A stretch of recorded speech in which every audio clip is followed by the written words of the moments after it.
Œuvre de Maria Valtorta, tome 2, chapitre 27, intitulé La guérison du paralytique à Capharnaüm. Vision du 9 novembre 1944. Le même jour, tout de suite après, je vois les rives du lac de Guénézareth, ainsi que les barques des pêcheurs tirées sur la rive. Là, adossés aux barques, se trouvent Pierre et André, occupés à raccommoder les filets que leur employé leur apporte, dégoulinant, après les avoir débarrassés dans le lac des débris qui y sont restés accrochés. À une dizaine de mètres, Jean et Jacques, penchés sur leur barque, s'occupent à tout mettre en ordre, aidés par un jeune employé et par un homme de 50 à 55 ans, qui, je pense, est Zébédée, car l'employé l'appelle patron, et il ressemble beaucoup à Jacques. Pierre et André, les épaules appuyées à la barque, travaillent silencieusement à réparer les mailles et les flotteurs de position. De temps à autre seulement, ils échangent quelques mots sur leur travail qui, à ce que je comprends, a été infructueux. Pierre ne se plaint pas de sa bourse vide, ni de la fatigue inutile, mais il dit « Cela me déplaît, car comment ferons-nous pour donner de la nourriture à ces pauvres gens?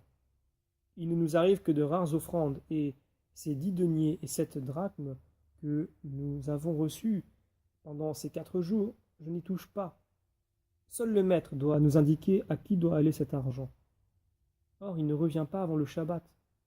Si encore notre pêche avait été bonne, le menu fretin, je l'aurais cuisiné et donné à ces pauvres gens.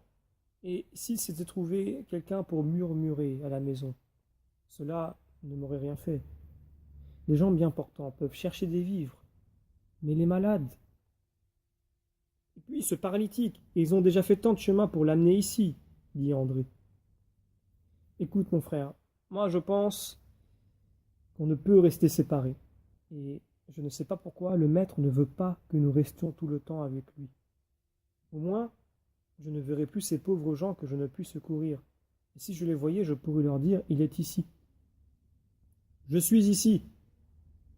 Jésus s'est approché en marchant doucement sur le sable mou. Pierre et André sursautent. Ils poussent un cri. Ô maître!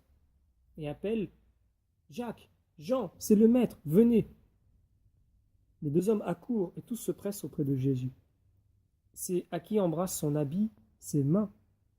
Jean va jusqu'à lui passer le bras autour de la taille et poser sa tête sur sa poitrine. Jésus lui donne un baiser sur les cheveux. De quoi parliez-vous? Maître, nous disions que nous aurions bien voulu que tu sois ici. Pourquoi, mes amis? Bien pour te voir et t'aimer, et puis pour des pauvres et des malades. Ils t'attendent depuis 2 jours et plus. J'ai fait ce que je pouvais. Je les ai mis là, tu vois, dans cette cabane, dans un champ inculte. C'est là que les artisans qui s'occupent des barques travaillent aux réparations. J'y ai abrité un paralytique, un homme en proie à une forte fièvre, un enfant qui se meurt sur le sein de sa mère. Je ne pouvais les envoyer à ta recherche. Tu as bien fait. Mais comment as-tu pu les secourir, eux et ceux qui les ont amenés? Tu m'as dit qu'ils sont pauvres. Certainement, maître. Les riches ont des chars et des chevaux. Les pauvres, eux, n'ont que leurs jambes. Ils sont en trop mauvais état pour venir te trouver. J'ai fait comme j'ai pu. Regarde, voici le bol que j'ai reçu. Je n'y ai pas touché. Tu t'en chargeras. Pierre, tu pouvais la donner toi-même. Bien sûr, mon Pierre. Je suis peiné qu'à cause de moi tu aies subi reproches et fatigue. Non, Seigneur, tu ne dois pas t'en affliger. Moi, je n'en souffre pas. Cela me peine seulement de n'avoir pu faire preuve de plus de charité. Mais crois-le bien, j'ai fait, nous avons tous fait ce que nous avons pu. Je le sais. Je sais que tu as travaillé pour rien. Mais en l'absence de la nourriture, ta charité reste vivante, active, sainte aux yeux de Dieu. Des enfants sont accourus en criant « C'est le maître, c'est le maître, voilà Jésus, voilà Jésus !» Ils s'attachent à lui, qui les caresse tout en parlant à ses disciples. « Simon, j'entre dans ta maison. Toi et vous autres, allez dire que je suis arrivé, puis amenez-moi les malades. » Les disciples partent rapidement dans plusieurs directions. Mais tout Capharnaüm sait déjà que Jésus est arrivé grâce aux enfants qui ressemblent à des abeilles sorties de la ruche pour aller vers les fleurs, en l'occurrence les maisons, les rues, les places. Tout joyeux, ils vont et viennent portant la nouvelle à leur maman, aux passants, aux vieillards assis au soleil. Après quoi, ils reviennent se faire caresser encore par celui qui les aime. L'un d'eux s'enhardit. Parle-nous, parle pour nous, Jésus, aujourd'hui. Nous t'aimons bien, tu sais, et nous sommes meilleurs que les hommes. Jésus sourit au petit psychologue et promet: je parlerai pour vous seul. Et suivi par les enfants, il va à la maison et entre avec sa salutation habituelle. Que la paix soit dans cette maison. Les gens affluent dans la grande pièce de derrière, réservée aux filets, cordages, paniers, rames, voiles et provisions. On voit que Pierre l'a mise à la disposition de Jésus. Il a tout entassé dans un coin pour faire de la place. De là, on ne voit pas le lac. On entend seulement le léger clapotis des vagues. On voit en revanche le muret verdâtre du jardin, avec la vieille vigne et le figuier feuillu. Il y a des gens jusque sur la route, débordant de la pièce dans le jardin, et de là sur le chemin. Jésus commence à parler. Au premier rang, 5 personnages de haut rang ont d'autorité pris la place, grâce à la crainte qu'ils inspirent au peuple. Leur large manteau, leur riche habit et leur orgueil, tout indique que ce sont des pharisiens et des docteurs. Jésus cependant tient à avoir autour de lui ces petits. Une couronne de petits visages innocents, aux yeux lumineux et au sourire angélique qui se lèvent pour le contempler. Jésus parle, et tout en parlant, caresse de temps à autre la tête frisée d'un bambin assis à ses pieds, qui tient sa tête appuyée sur ses genoux, sur ses bras croisés. Jésus parle assis sur un grand tas de filets et de paniers. Mon bien-aimé est descendu dans son jardin, aux parterres embaumés, pour se repaître dans le jardin et pour cueillir les lys. Il se repaît parmi les lys. Ce sont les mots de Salomon, fils de David, dont je descends, moi, le Messie d'Israël. Mon jardin, quel jardin est plus beau et plus digne de Dieu que le ciel, celui dont les fleurs sont les anges que Dieu a créés? Et pourtant non. C'est un autre jardin qu'a voulu le Fils unique du Père, le Fils de l'homme, car pour l'homme, je me suis revêtu de chair sans laquelle je ne pourrais racheter les fautes de la chair de l'homme. Ce jardin aurait pu être de peu inférieur au jardin du ciel si les fils d'Adam, les fils de Dieu, s'étaient répandus du paradis terrestre comme les 12 abeilles au sortir d'une ruche pour peupler la terre d'un peuple de saints tout entier destiné au ciel. Mais l'ennemi a semé ronces et épines dans le cœur d'Adam, et de là, elles se sont répandues sur la terre. Ce n'est plus un jardin, mais une forêt sauvage et cruelle où réside la fièvre et où se niche le serpent. Toutefois, le bien-aimé du Père a encore un jardin sur cette terre où règne Mammon. Le jardin où il va se repaître de sa céleste nourriture que sont amour et pureté. Le parterre où il cueille les fleurs qui lui sont chères, où ne se trouvent pas les taches de la sensualité, de la convoitise, de l'orgueil. Ceci, Jésus caresse le plus grand nombre d'enfants qu'il peut, passant la main sur la couronne des petites têtes attentives, une unique caresse qui les effleure et les fait sourire de joie. Voici mes lys. Salomon, dans toute sa richesse, n'a pas possédé de plus beaux vêtements que le lys qui parfume la vallée, ni de diadème d'une beauté plus immatérielle et d'une grâce plus éclatante que celle du calice au teint de perles d'un lys. Et pourtant, pour mon cœur, il n'y a pas de lys qui vaille un seul de ces tout petits. Il n'y a pas de parterre, il n'y a pas de jardin de riches, planté uniquement de lys, qui vaille autant qu'un seul de ces enfants purs, innocents, sincères et simples. Ô hommes, ô femmes d'Israël, et vous, grands et humbles par la fortune et la situation, écoutez, vous qui êtes ici pour me connaître et m'aimer. Sachez donc quelle est la condition primordiale pour être à moi. Je ne vous dis pas des paroles difficiles, je ne vous donne pas d'exemples plus difficiles encore. Je vous dis, prenez exemple sur ceci. Qui d'entre vous n'a pas chez lui un fils, un petit-fils, un petit frère encore enfant, encore tout petit? N'est-il pas un repos, un réconfort, un lien entre les époux, entre les parents, entre les amis?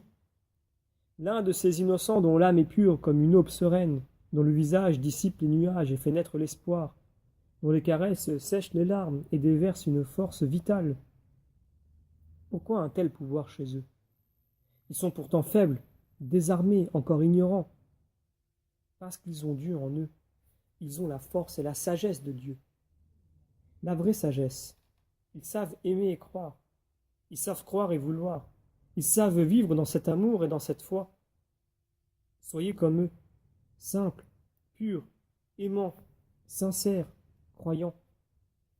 Il n'est pas de sage en Israël qui soit plus grand que le plus petit de ceux-ci, dont l'âme est à Dieu et à laquelle appartient son royaume. Vous qui êtes bénis du Père, aimés par le Fils du Père, vous les fleurs de mon jardin, que ma paix soit sur vous et sur ceux qui vous imiteront par amour pour moi. Jésus a terminé. Maître, crie Pierre du milieu de la foule, il y a ici des malades. 2 peuvent attendre que tu sortes, mais celui-ci est bloqué par la foule. Et puis, il ne peut se tenir debout et nous ne pouvons passer. Je le renvoie? Non, descende-le, parle-toi. Bien, nous le faisons tout de suite. On entend marcher sur le toit de la pièce, comme elle ne fait pas vraiment partie de la maison. Elle n'a pas de terrasse de ciment, mais une sorte de revêtement de fascine qui porte des espèces d'ardoises. Je ne sais de quelle pierre il peut s'agir. On pratique une ouverture et, avec des cordes, on descend le grabat sur lequel se trouve l'infirme. Il arrive juste devant Jésus. La foule s'agglutine plus encore pour mieux voir. Tu as eu une grande foi, comme aussi tes porteurs. Ô Seigneur, comment ne pas avoir foi en toi? Eh bien, je te le dis, mon fils, l'homme est jeune, tous tes péchés te sont remis. L'homme le regarde en pleurant. Peut-être reste-t-il un peu insatisfait parce qu'il espérait une guérison physique. Les pharisiens et les docteurs murmurent. Du nez, du front et de la bouche, ils font une grimace dédaigneuse. Pourquoi ces murmures dans vos cœurs, plus encore que sur vos lèvres? D'après vous, est-il plus facile de dire au paralytique « Tes péchés te sont remis » ou bien « Lève-toi, prends ton grabat et marche » ? Vous pensez que seul Dieu peut remettre les péchés. Mais vous ne savez pas dire ce qu'il y a de plus grand.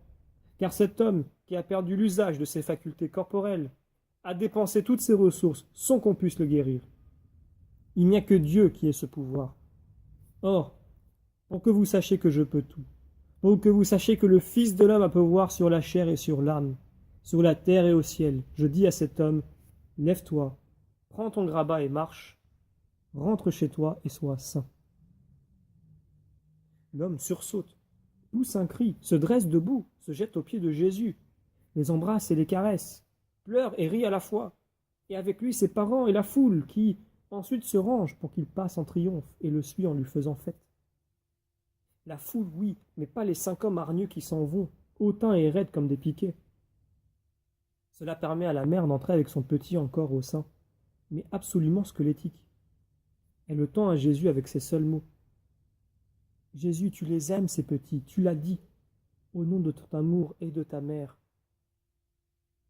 Elle pleure. Jésus prend le bébé vraiment moribond, le pose contre son cœur. Il tient un moment contre sa bouche, son petit visage cireux, aux lèvres violacées et aux paupières déjà closes. Il le tient ainsi un moment et, quand il le détache de sa barbe blonde, son petit visage est rose. Sa petite bouche esquisse un sourire enfantin. Ses yeux regardent tout autour de lui, vivants et curieux. Ses mains, auparavant contractées et qui s'abandonnaient, jouent dans la chevelure et la barbe de Jésus qui rit. « Oh, mon fils !» s'écrie la maman toute radieuse. « Prends-le, femme, sois heureuse et bonne. » La femme saisit son bébé revenu à la vie, le serre sur son sein et le petit fait valoir tout de suite ses droits à la nourriture. Il fouille, ouvre, et tête, avide et apaisé. Jésus bénit et passe. Il va sur le seuil où se trouve le malade qui a une forte fièvre. « Maître, sois bon. Et toi aussi, consacre à la justice tes forces retrouvées. » Il le caresse et sort. Il retourne sur le rivage, suivi, précédé, béni par une foule de gens qui le supplient. Nous ne t'avons pas entendu, nous ne pouvions pas entrer. Parle-nous, à nous aussi. Jésus fait signe que oui, et comme la foule le serre à l'étouffer, il monte sur la barque de Pierre. Cela ne suffit pas, l'assaut se fait pressant. Mets la barque à la mer et éloigne-toi un peu. C'est la fin de la vision.